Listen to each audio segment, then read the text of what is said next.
In ancient Babylon, if a builder's house collapsed and killed someone, the builder was executed. And that's just the beginning. These 7 ancient laws will make you grateful you live in 2026. We complain about modern laws being too strict, but imagine living under legal systems where theft could cost you a hand, talking back meant losing your tongue, or even accidentally hurting someone led to your death. Our ancestors lived under justice systems that would horrify us today. These weren't myths or legends. These were real laws that real people suffered under for centuries. Let me show you the 7 most brutal ones that actually existed. Number 7. Hammurabi's eye for an eye, literally. In ancient Babylon around 1750 BC, if you knocked out someone's tooth, they knocked out yours. Break someone's bone, yours gets broken. Blind someone, you lose your eye too. This wasn't metaphorical, it was the actual punishment, carried out in public squares. And here's the twisted part. This was considered progressive at the time because it limited revenge. Before this, families could wipe out entire clans over a single injury. Number 6. Ancient Chinese Lingchi, known as death by 1,000 cuts.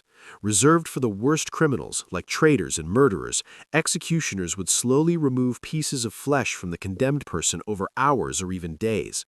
The goal was maximum suffering.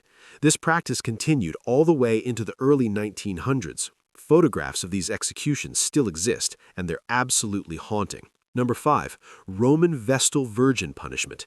These priestesses had to remain pure for 30 years, serving the goddess Vesta. The penalty for breaking their vow?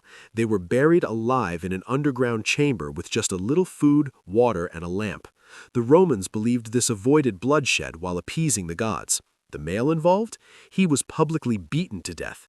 At least 16 Vestal Virgins suffered this fate throughout Roman history. Number 4. Medieval trial by ordeal. Accused of a crime in medieval Europe? Forget lawyers or evidence. You'd be forced to carry a red-hot iron bar 9 feet, plunge your hand in boiling water to retrieve a stone, or even be thrown into a river tied up. If you survived without injury or floated in the water, God had proven your innocence. If you sank, got burned, or died, well, you were guilty anyway.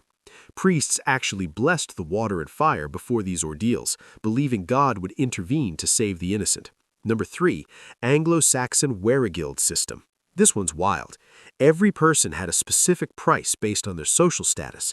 If you killed someone, you could literally pay their family a set amount of silver and walk free.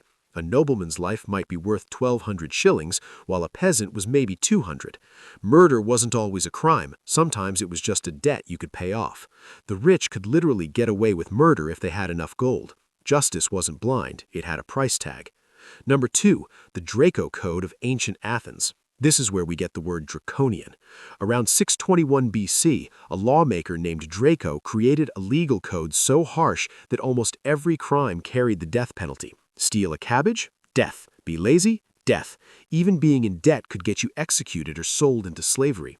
When someone asked Draco why so many crimes deserved death, he supposedly said that small crimes deserved death, and he couldn't think of anything worse for the big ones. The Athenians eventually realized this was insane and replaced most of these laws. And number 1, the Brazen Bull of ancient Greece. Created by a Greek inventor for a tyrant in Sicily, this was perhaps the most sadistic execution device ever conceived. You'd be locked inside a hollow bronze bull, and a fire would be lit underneath. As the metal heated up, you'd essentially be roasted alive. But here's the truly evil part. The bull was acoustically engineered so your screams would resonate and sound like bull roars to the crowd outside. It was entertainment and execution combined. The inventor who created it, he became its first victim when the tyrant wanted to test it out. So why did these laws exist? Ancient societies believed brutal punishments were necessary deterrents when there were no prisons, no police forces, no DNA testing, and no forensic science. Fear kept order when nothing else could. Public executions weren't just about punishment, they were warnings to everyone watching. But here's what's changed. We now understand that rehabilitation works better than revenge, that justice should be about preventing future harm and protecting society, not just inflicting pain for pain's sake, and that human rights and human dignity matter regardless of what someone's done. Modern justice isn't perfect, far from it, but we've evolved from a system based purely on pain, fear, and revenge to one that at least attempts fairness, proportionality, and the possibility of redemption. If this made you appreciate living in modern times, smash that like button right now. Drop a comment telling me which ancient law shocked you the most, or if you know of any brutal laws I didn't mention. And hit that subscribe button because I'm diving into more dark history, ancient mysteries, and facts you won't believe actually happened. Trust me, you don't want to miss what's coming next. See you in the next one. Thanks for watching.